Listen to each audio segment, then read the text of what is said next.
All right, are you ready? Yeah. You look great. You look handsome. Thank you. All right. Good morning. Today we are visited by Pineapple. How are you today, Pineapple? Good, good.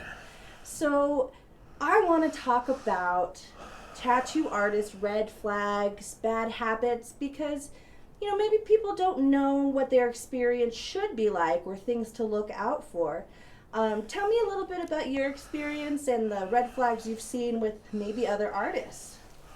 Biggest one is just making sure that your equipment isn't completely covered.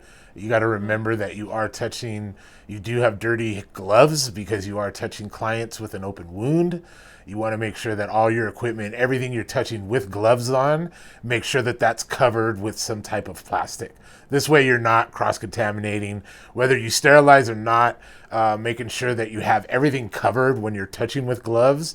Just double protects yourself and making sure that you're not cross-contaminating for the next client that you tattoo. So, not necessarily keeping an eye on them or watching out for them to break the rules, but maybe considering good habits. And if you see something, maybe mention something. If maybe they're vaping during their tattoo, I mean, their vape isn't going to be in that sterile environment either. So, yeah, that's a good thing to look out for. What about time management? What do you got to say about that? Yeah, so time management, a big part. I used to do it myself, smoking for 20 years. I've been tattooing 22 years. 20 years, I would take a break every 45 to an hour to go have a cigarette. Yeah, it seemed like the appropriate time, right? But yeah, Right. you're right. Those times add up. Yeah, all that 5-10 minute times to get up, take your gloves off, walk outside, have a cigarette, come back in, wash your hands, get gloves on, and then start again. It's also uncomfortable for clients too, because they have to go through the whole process of having it restarted again. Once you're in the flow of tattooing, it gets better. But then when you stop for that 5-10 minutes, the body instantly tries to heal itself. So getting back into a tattoo after 5-10 minutes and doing that multiple times in a session, that can end up draining on a client, as well as, you're not using your time the right way. You're not really tattooing that person for the amount of time that you're supposed to, and you should be. So, say you have a really great relationship with your artist, you get to know them after a couple sessions, and they start offering you maybe alcohol or weed during your appointment. Now, I have been tattooed by somebody who was intoxicated, and I can say it was an unpleasant experience. Have you ever experienced that? Yeah, I've been tattooed by people that have been drinking, smoking, on drugs.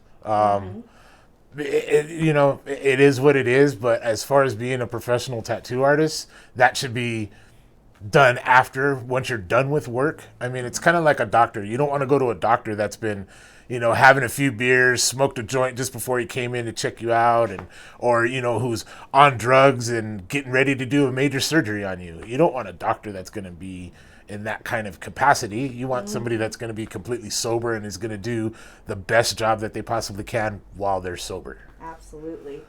And do you have any advice for clients who maybe see these things and maybe they're not sure how to bring it up, or if they, some people think they have to just sit through it and wait till the end and then go, oh, that was terrible. It's your tattoo. It's on your body permanently. If you don't feel comfortable, you should say something.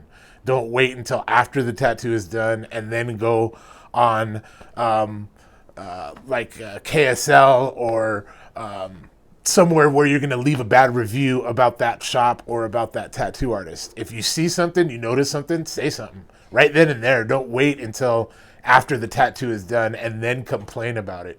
You should speak up right then and there when you see something that isn't being done the right way. Exactly. And we do have artists here that can finish tattoos that are unfinished from other artists. So don't feel like you have to go through with it. You have to sit through to the very end and then maybe wait for somebody else to finish it. Right. Like you said, it's your body. It's your tattoo. If you see something, say something. Yeah. Thank you so much for your time on this topic. Appreciate you. Thanks.